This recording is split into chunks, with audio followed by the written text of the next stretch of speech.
Hollywood can be a very dark and scary place. The public tends to think fame will solve problems. It actually makes them worse. From Maitland Ward, Scott Schwartz, Dan Benson, after 16 and pregnant, I've been homeless. Saved by the Bell, there was stalking, criminality. It's a darker story. There were so many players involved in Matthew Perry's overdose, the Jerry Springer show. The lower the bar, the higher the ratings. Did you know what it took to get that show on the air?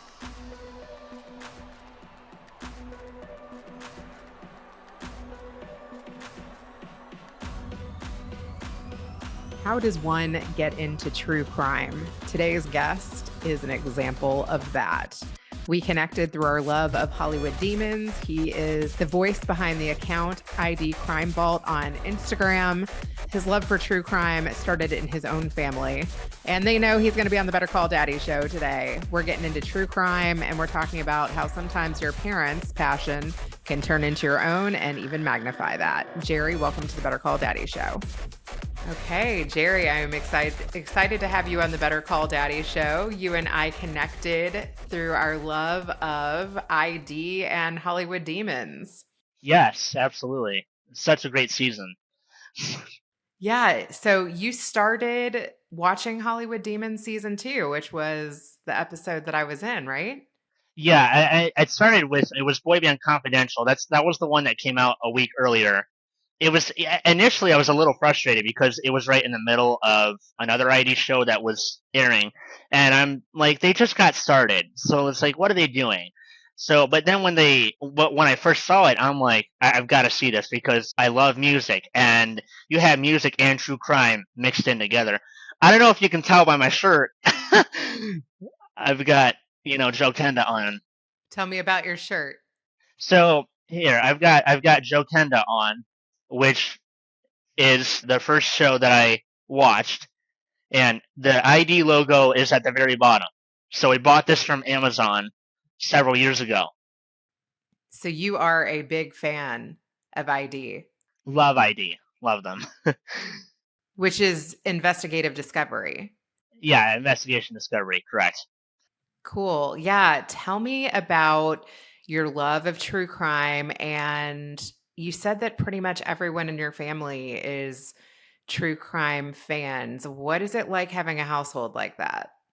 It's great, especially, my mom being addicted to true crime. She was the one that pulled me into watching these shows, and even though I watched Cops before getting into ID and stuff, she would always watch Joe Kenda and all these shows on ID when she was on the treadmill, or when she was riding the elliptical on the bike, or when she would listen to Kenda when she was, cleaning or cooking or doing something. One day I'm flipping through the channel recording, and I put on Joe Kenda, and that was it. I mean, I just got hooked. What do you think hooked you? Talk a little bit about that. Just, it's ironic because the very first episode I watched was actually his very first case as a rookie detective. It was a case, he was investigating a robbery homicide at a convenience store. And the seasoned detectives, they're like, he'll never get this one. They try to give up before the investigation even started. And so Joe's like, look, I'm going to take this. You guys don't believe that we can solve this thing? I'm going to take over. And he solved it. I mean, it just attracted that, there's that certain attraction that comes into play. Do you think it's a bit of like rooting for the underdog? I think a little bit. Yeah, a little bit. Because I believe that he could do it based on the shows, based on what my mom told me, and based on her watching from the very beginning. He solved almost 400 homicides. So for them to doubt this guy, at the time, this young detective who Carl Marino plays the young Kenda, when he solved it, I'm just like, I've got to keep watching this. And I pulled my dad into it. Mom was already addicted to it. And this was way before I was allowed to watch this kind of stuff. That's awesome. Does your dad know that you're on your very first podcast tonight? Oh, I've told him. Yes. I've told him. What did he say? Is he excited about that? My whole family knows actually, and they couldn't believe it. They're like, "You're gonna be on a podcast, really?" And I'm like, "Yeah, duh." Like, first time I'm doing it, and I even told I've got a friend of mine who loves ID as well. I told her, and she's like, "You're gonna kill it. You're gonna do great." And so I was so excited. That's very cool. That's very cool. Yeah. Talk to me about being a content creator and kind of the channel that you put together. You've really done a lot of clipping of these different shows that you're into. Yeah. So when I first started, it was in December of 2025. And all content, you gotta remember that patience and consistency is key. You don't get much when you complain and say, well, this is not going anywhere. I actually remember coming across, I think it was a story you reposted, and it was something about if you believe you can do it, you can do it.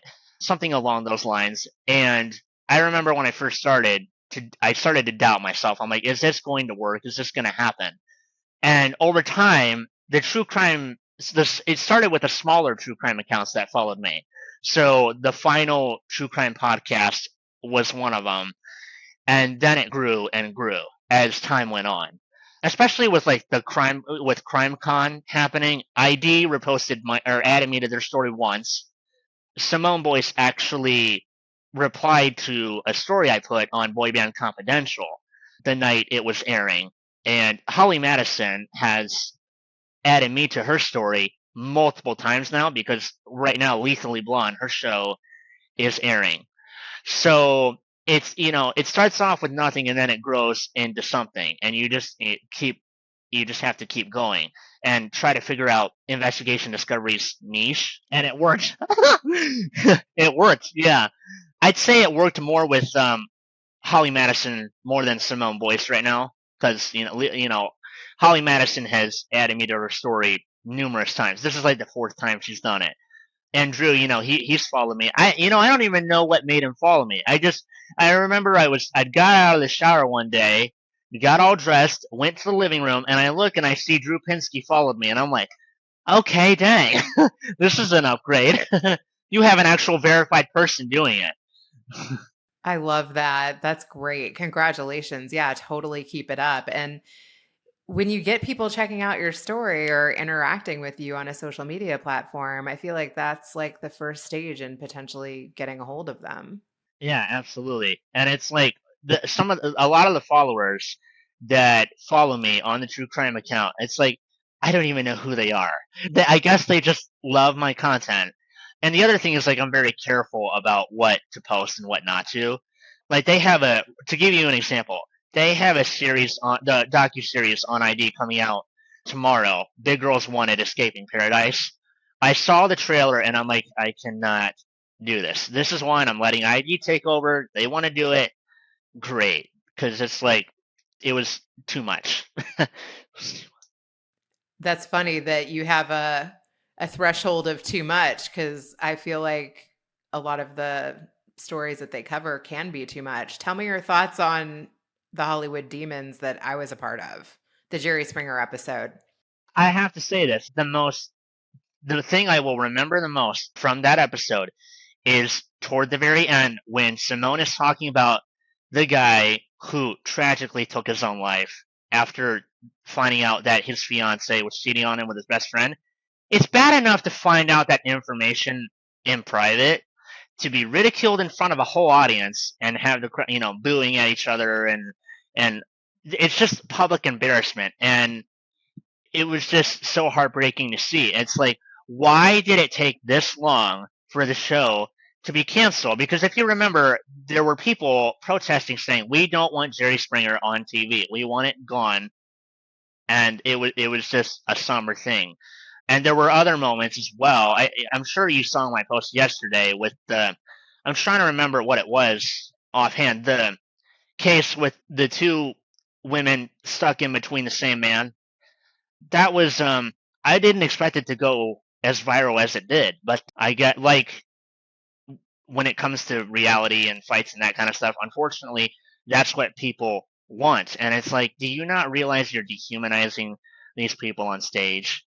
They're human too, And how would you feel if you were in that position? But then again, they're not in that position because they're in the audience, and all they care about is the fighting and the chaos. Would you ever want to be on a reality TV show? Oh God, no! I couldn't handle it. I couldn't possibly handle it. I started watching Dance Moms in season 3, and it was in my junior year of high school. And some of the moments on there were just absolutely it made me want to punch the TV. It was just completely out of control, and it was all for reality TV. But it's like, do you not realize the trauma that these girls went through? Because they went through a lot. It's just, and it's good to see, where they're at now. And I think as they got older, they started speaking their own mind, which is, what you should do. But when you're 8 or 9 years old, what can you do? True. And a lot of these Hollywood stars also start very young, and you've seen how some of them have been mismanaged by their parents. Oh, absolutely. I think it was, I don't remember what episode it was. I think it might have been the Saved by the Bell episode, actually, where I think one of the stars on the show, his parents kept taking his money from him. That's ridiculous. This guy has worked hard for his money, and you're gonna take it from him?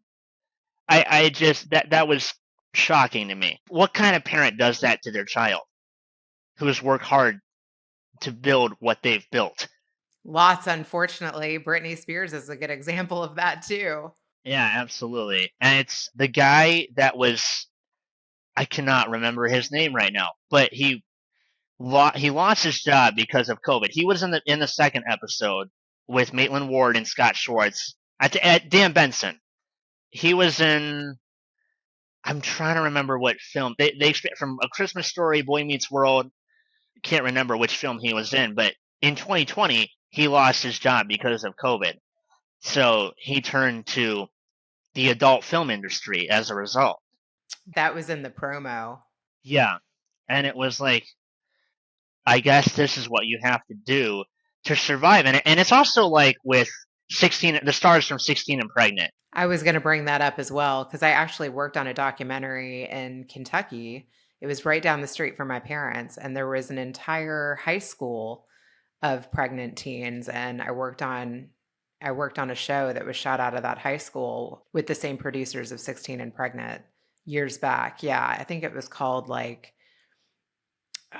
what was the name of it? Baby High, I think. But it was wild because some of the kids that were at that school, in order to shoot with minors, you need permission from their parents. And some of them, you couldn't even get in touch with a parent. Right, absolutely. Yeah, you have to have the consent. It was hard to get clearance to get even things that were happening live, like fights. I was like, oh no, we can't get a hold of her parent. So that footage can't be used. So It's like, right, like what can we do? And I think one of the episodes that they put in the Hollywood Demons episode of Jerry Springer, it was never shown on TV. Oh, I'm sure there's more than one of those episodes. Only one of mine. One of yours that was shown on Hollywood Demons, but like you said, I'm sure there's a lot. What's interesting is, and I actually messaged Simone about this. Jessica Cunningham actually lives in my hometown, in Columbus, in my hometown in Ohio. So that was a surprise. I did not know that. From what I understand, from what I've heard, she's doing well.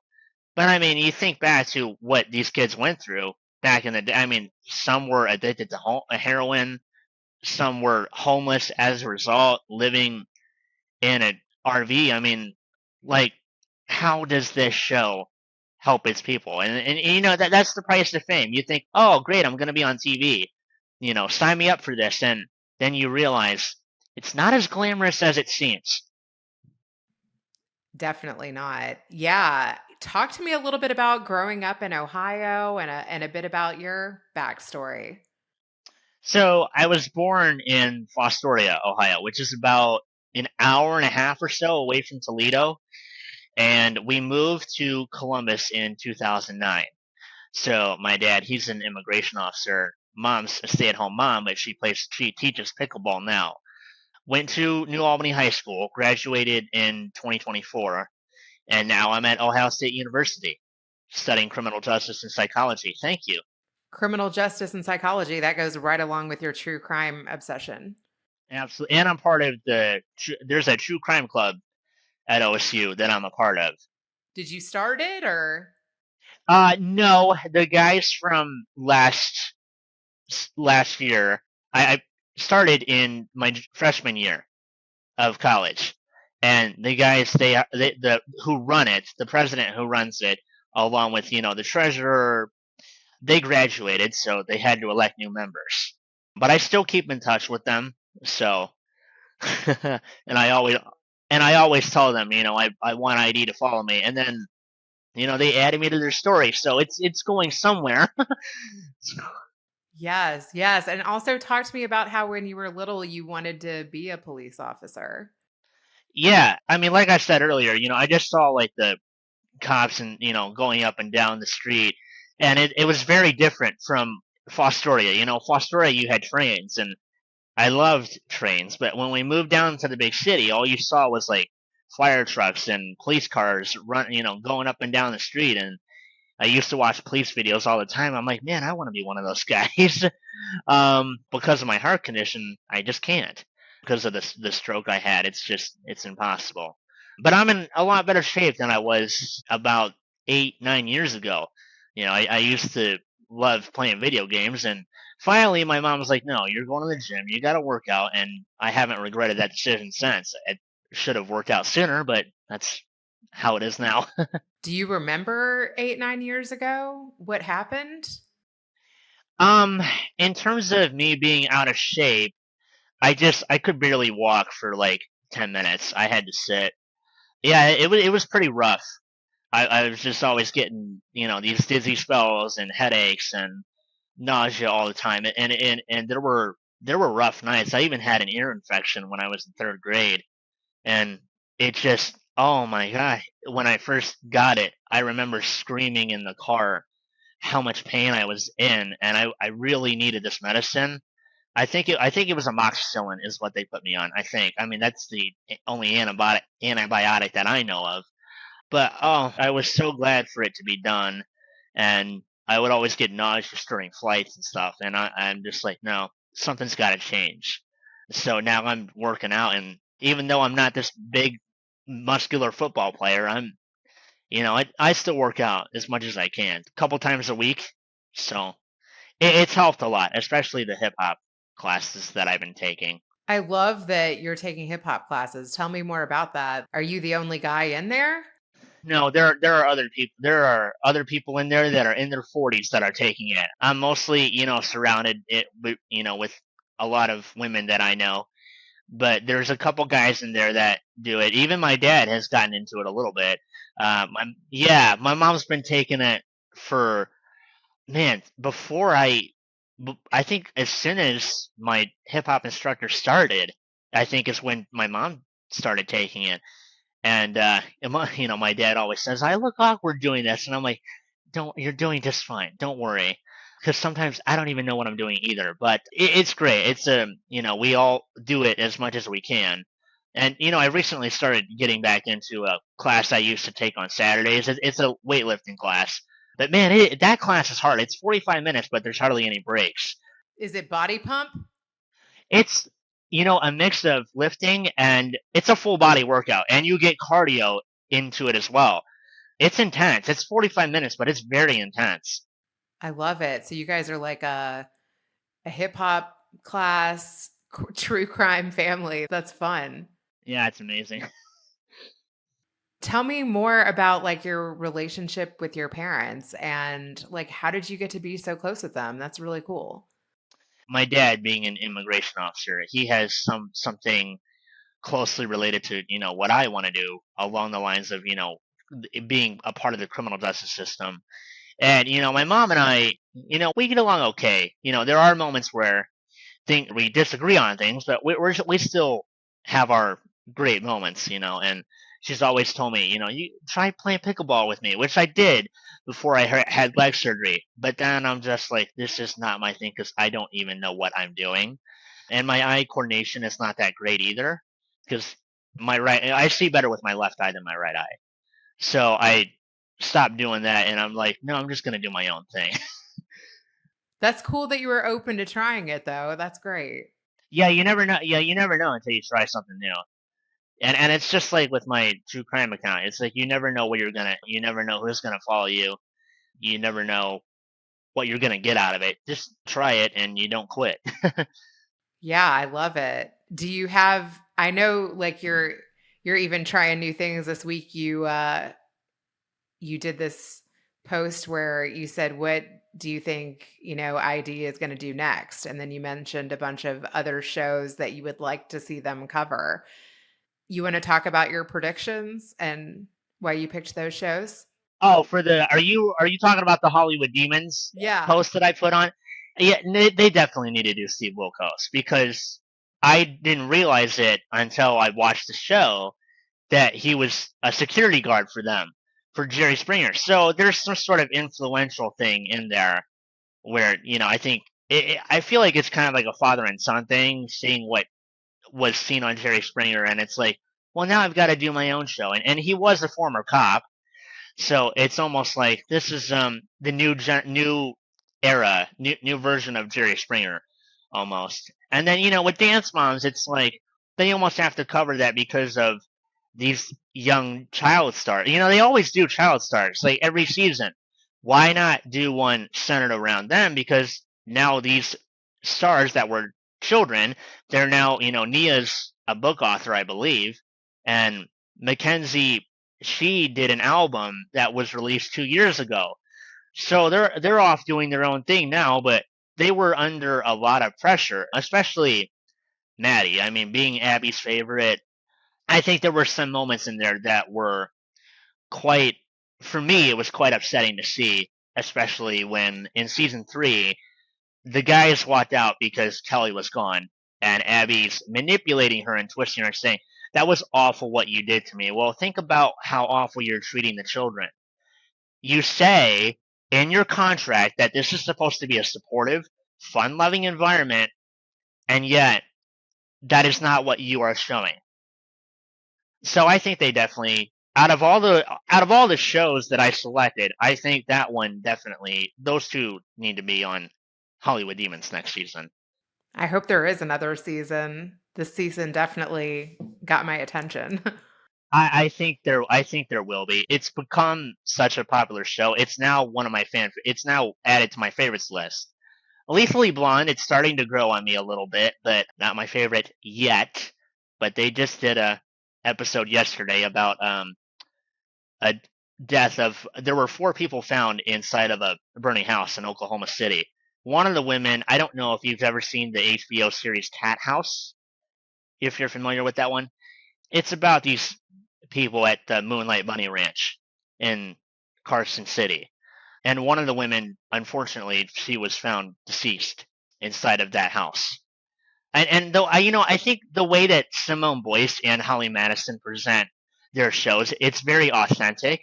It's easy to watch in terms of like what they say. It's like, oh, okay, I get it. I understand what you're saying. Like this makes sense, and it's sort of educational too because in terms of Hollywood Demons, when I look back at this season, like I've seen A Christmas Story, I've seen Jerry Springer several times, and there were a couple I did not see. Saved by the Bell was one of them.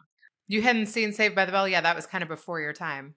I had not. No, it was in the '90s, and I did not see. I was born in '04, but I did not see Saved by the Bell. But it's kind of interesting seeing how Dustin Diamond goes from this famous actor to a guy that's now getting into bar fights and pulling out a knife on somebody, on a fellow cast member during a commercial shoot. Why would you have that kind of reaction?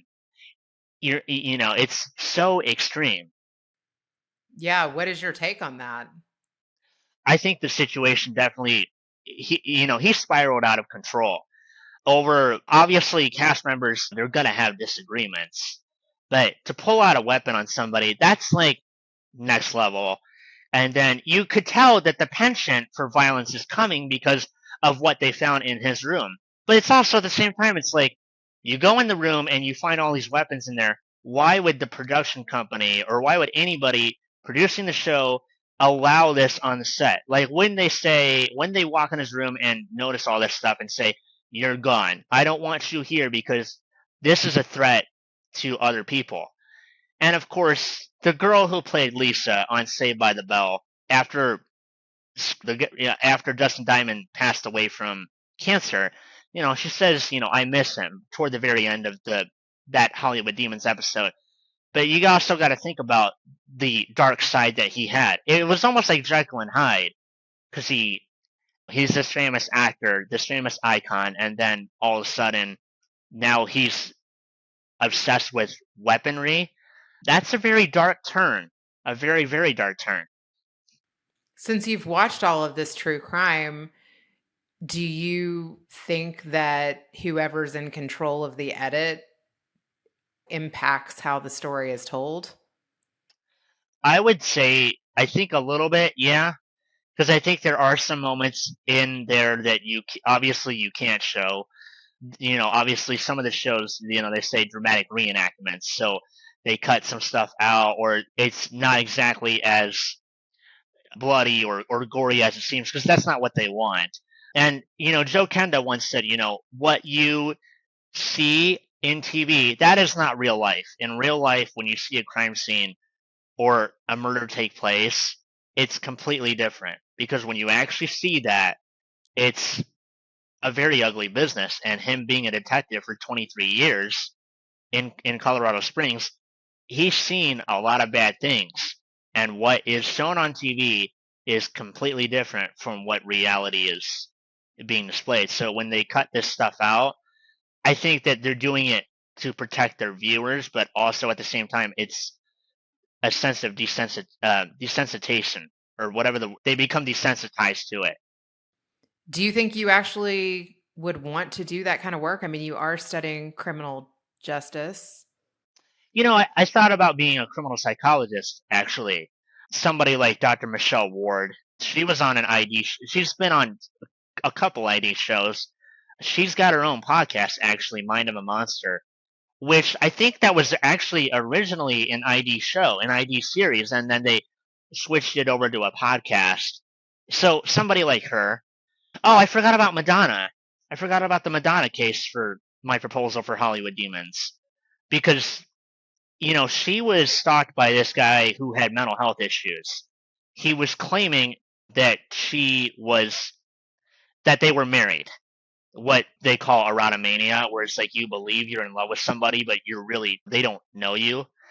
And it's not just, I don't think it's just with the actors too. It's like even people that aren't famous, that becomes a problem. And he was so desperate, he climbed over her fence to try to get to her, and the security guy is like, "No, you're done, you're out. I don't ever want to see you again." Well, he kept coming back because he desperately wanted to see her.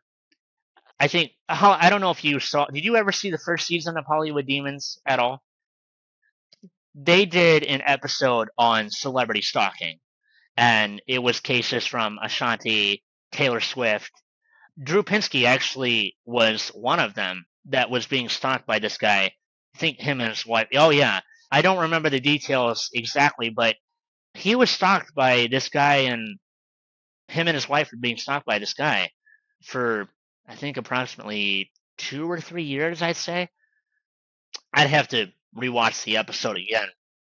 I have a friend who's he was a local radio personality, and he had to change his name because somebody was stalking him and threatening him. Yeah. So it happens even, on a smaller scale. Yeah, it becomes a huge problem. And there's a difference between you like that person in terms of like seeing what they do and you become a fan of their content, as opposed to showing up at their address without permission. It's like you have to become a real hacker to find that out. And it's not even that hard these days. I mean, No, it's not. They're making, unfortunately, with AI and this new technology that's coming out, unfortunately, it's getting easier and easier for stuff like that to happen. crazy.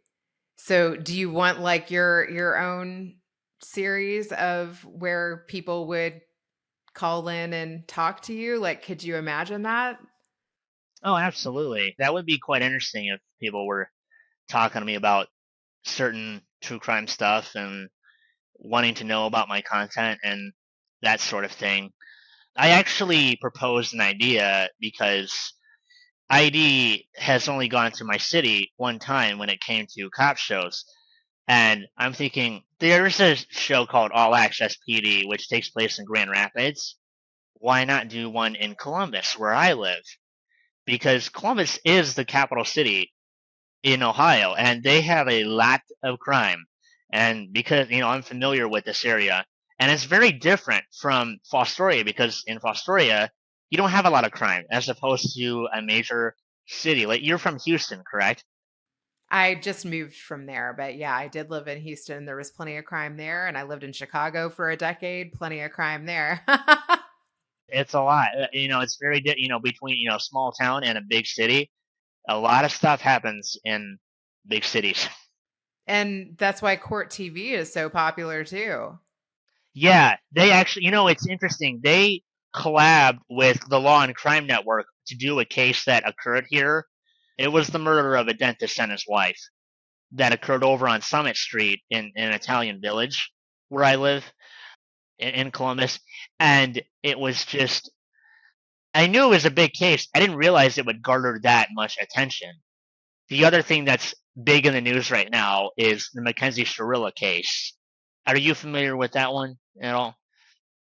So Mackenzie Shirilla was at the time 17 years old, and she crashes her car into a brick building in the town of Strongsville. And you'd have to watch the Mean Girls murder episode on her or the Netflix documentary The Crash. But there's a lot more to the story that meets the eye. I'm not spoiling anything for you. You'll have to see it. But You also said that Shanda Shearer was a part of the Mean Girl series, right? yes, she was also in season two. In the second, I actually you actually liked a post that I put for that case a few weeks ago. The moment in the episode where one of the girls discovers this letter, and they just it's a as I recall, it's just such a deadly tale of jealousy and revenge. It was so a lot of these cases, like Shanna Shearer. I'm surprised they haven't done Skylar Neese yet. If you're familiar with that one. I don't know that one, but yeah, I was telling you earlier, Shanda Shearer and I went to summer camp together and we're bunkmates. And that was like the first true crime story that I was just blown away by. I was like, oh my God, she was my age. And, I think she died at like 12 years old and we were from the same area and she was murdered so brutally. I was like, oh my God. It's just crazy to me how you have that connection with her because I remember seeing her case on Dr. Phil, and I'm like, this is probably one of the worst episodes I've ever seen. What do you think the draw is? Like, what have you learned by watching all of this? They want to hook the audiences in, the ones that are not as addicted to mystery and stuff like that. I think when you're scrolling through stuff and then it suddenly it becomes something that people are attracted to because they sometimes people like suspense and they like the mystery. And for those that don't watch true crime that much, they may be scrolling through their channels and seeing a true crime show, and they're like, I want to find out what happened, and then they watch it, and then their mind is blown. It's like a mystery book. Yeah. Yeah, exactly, exactly. And I remember watching. There was a Netflix documentary called Unknown Number, the high school catfish, and I'm like, I've never heard of this case before, never. But the more and more I watched it, I'm like, who could possibly be sending these? And the messages to this girl, it's about a girl and her boyfriend, and they're targeted by this person in this group chat that there's no trace, there's no. That's why they call it the unknown number. And the messages that are being sent, the FBI got involved. It was so probably like one of the worst forms of bullying I've seen watching the documentary. It was so well done. They actually just won the Clue Awards for CrimeCon for being the best documentary. It's a good, if you haven't seen it yet, it's a good Netflix documentary. A lot of twists and turns in terms of what happened, who the perpetrators were, why they did it, and who the perpetrator is. It was a complete shock to me. I don't know why other people thought, oh no, it must be this person. It's got to be them. And then I'm like, thank God I watched it before they decided to put the spoiler on TikTok, because it was all over TikTok. Like literally a couple days after it aired, they started doing the TikTok reactions to who the perpetrator was.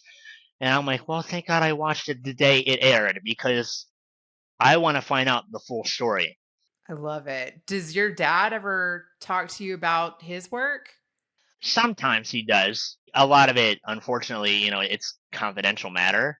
He doesn't really get into it that much. So, he tells me essentially, what he does. Just he's got, I think, people coming in and he's evaluating, whether they're, a legal citizen or not. But there's a lot of stuff that, he doesn't really talk about at work. I would imagine, like, I don't know. I feel like it's even a controversial role to have these days.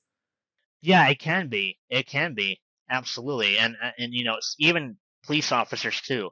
They're they have that controversial role as well. Especially when 2020 occurred, with George Floyd's death. There was a lot of actually there was obviously there was a lot of protesting and stuff going on, but the windows in the dad's building where he works in downtown, they were ruined by the protests. The building, they had to repair the building by these protesters, and it's like you're coming after a cop that was doing his job. I don't see how. And when I did further research on it, the coroner determined he died of an overdose death. So it wasn't the officer kneeling on this guy's neck that caused it. It was an overdose of fentanyl. And I know it's a sensitive topic, but that's unfortunately what happened. Whether or not you agree with that, it's all in the autopsy report. It's there. The guy was just doing his job, and unfortunately, he passed away as a result.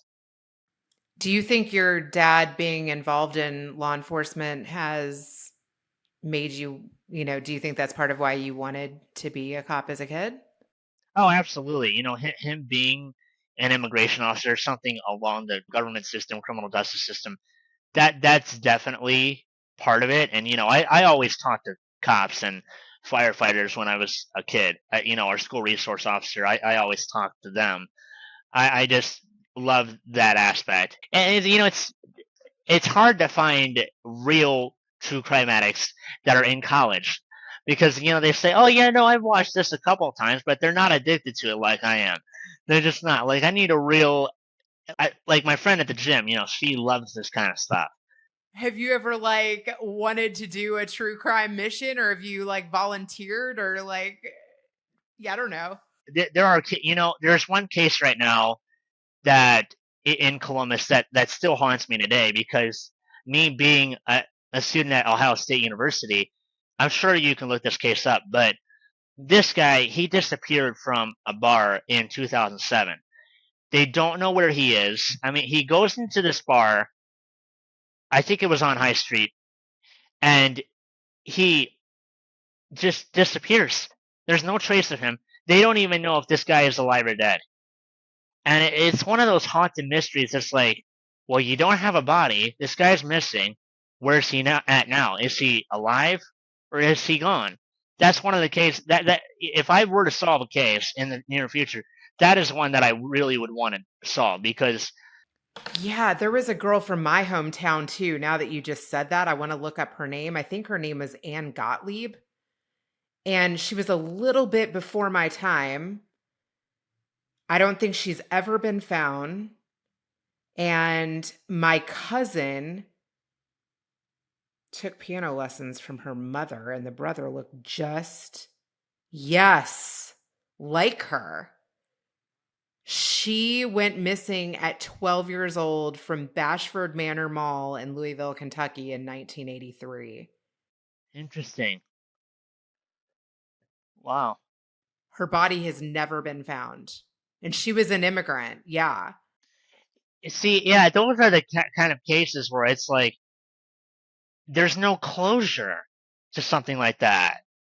It says, though, like on the AI overview, that police concluded in 2008 that she was abducted and murdered by a convicted felon who died in 2002. But again, the body has never been found. To me, yeah, I'm like, Like they don't have a body. Like if they concluded that, like that part doesn't make sense to me because if she was murdered and you don't have a body, more like you think that she was murdered because you don't have a body. How do you know for? You have to know for certain. The Kenda once said, don't tell me what you think. Tell me what you can prove. Can you prove you have a body? No. So you're speculating she's murdered. It's not the same thing. what was it like to grow up with a dad that was an officer? It was great because I would send him news stories from NBC4, our network, our local news station here in Columbus, and he would do the same thing to me. He would send me that stuff too. So it was like a back and forth thing. My mom, on the other hand, not so much. Even though she was a true crime addict, she didn't do that. I kind of had to make her do that. But sometimes, she still sometimes doesn't do that.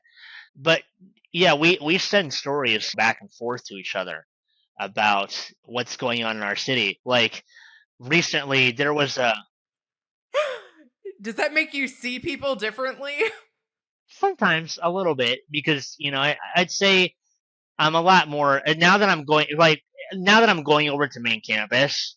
I'm a lot more wary when it comes to the world of crime because crime on High Street in Columbus, unfortunately, at OSU's campus, it's not 100% safe, especially in the evening hours, compared to where I was at before at a smaller campus in the town of Newark.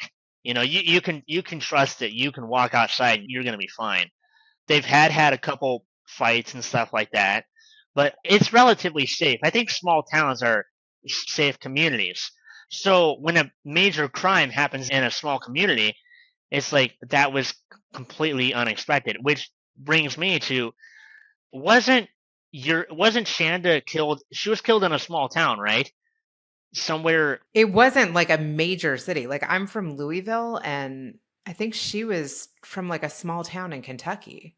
I know they took her to like a castle, white cat or a castle area or something. I think that I mean they found her body in a field, right? Yeah, we went to Camp Pennyroyal together.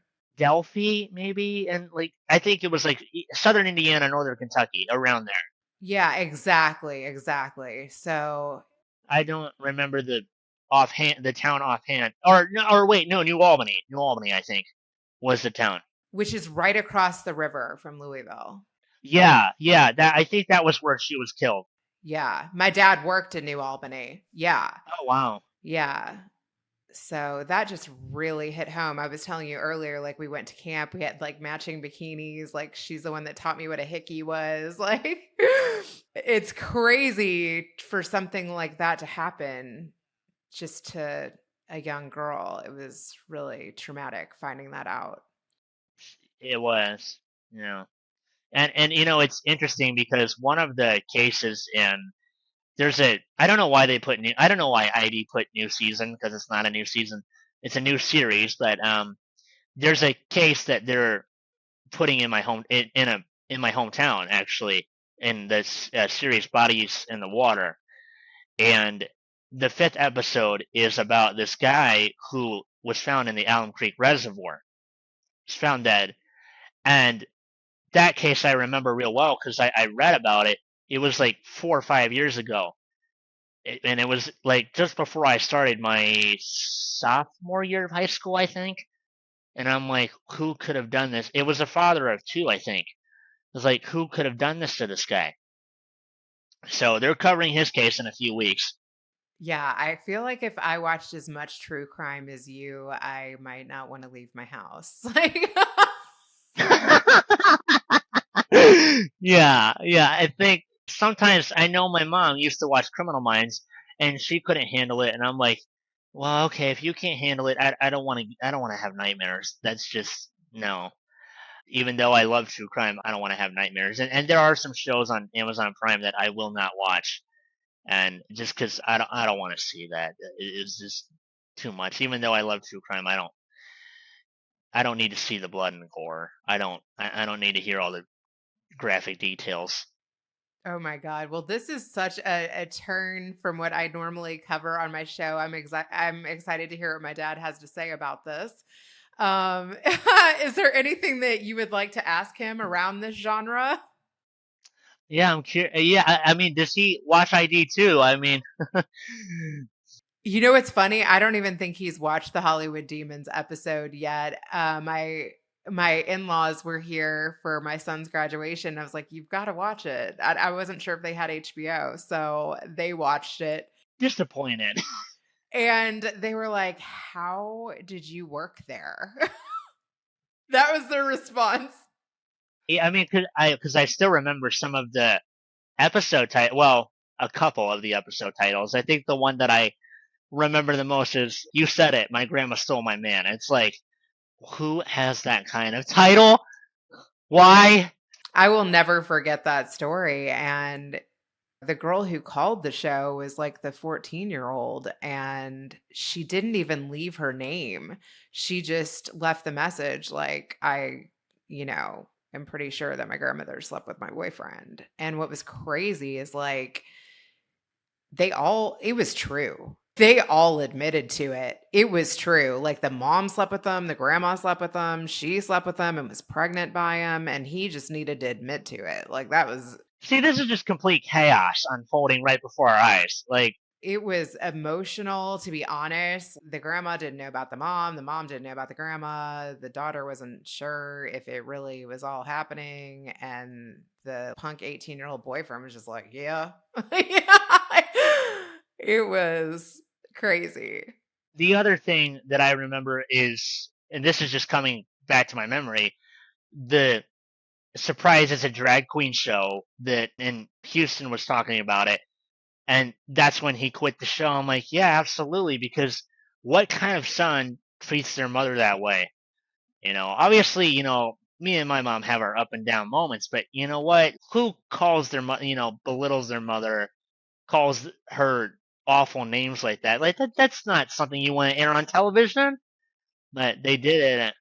I actually had a letter, like a handwritten letter from a guest that came out on the show as well. And when I got contacted by these different networks that were getting ready to do a documentary, I was like, wow, I actually have like a handwritten letter with his address and phone number, him thanking me for letting him share that. He felt like in a safe space on national television. I was like, let's look this guy up, but he was in prison. Oh my gosh. Yeah, so it was crazy. Yeah, and I remember you saying they didn't do background checks, did they? Like they just brought whoever on the show. It's well, and I think about like the Steve Wilkos show too, like the cases that involve child abuse or abuse of any kind, and they do the polygraphs. First of all, why would you invite somebody on that stage? They're looking forward to a beatdown, obviously. And it's like, why would you invite somebody who abused a child or hurt a child in some way, or got into a domestic violence issue with their spouse onto a show like that? To get ridiculed by the audience? It's crazy, but at the time, I honestly didn't even think about that. Oh wow. It was like, to me, it seemed like people wanted their 15 minutes of fame and they were getting it. Yeah, it's ironic because the Mackenzie Cirilla case I've been talking about, she always wanted to be a influencer, and she's under a lot of media attention right now. If you look up her name, she's all over People Magazine, she's all over TMZ TV. Her whole family is under scrutiny, essentially, after the Netflix documentary. And it's kind of ironic because she always wanted to be famous. Well, girl, you got your wish because you're famous in a very bad way. Everybody knows who you are now.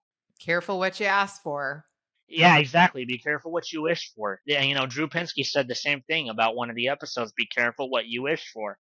I love it. Okay, well, let people know how they can find your channel and connect with you. And thank you so much for coming on Better Call Daddy as your first podcast. I appreciate you having me. Thank you. Do you want to let people know how they can find your channel? Yeah, absolutely. So you can find it's called ID Crime Vaults. Search that up on Instagram, okay, and you'll be able to find my true crime channel, and I also post stories about as well, tagging ID and tagging the people associated with the show.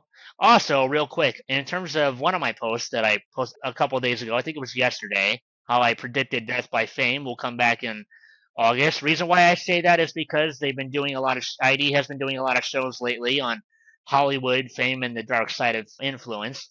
I just have that feeling that we've got a sort of pattern going on. Hopefully, my prediction is correct, but we shall see. We shall definitely see. You've heard from my mom. Now, let's switch it over to Grandpa. All right. How does one become interested in true crime?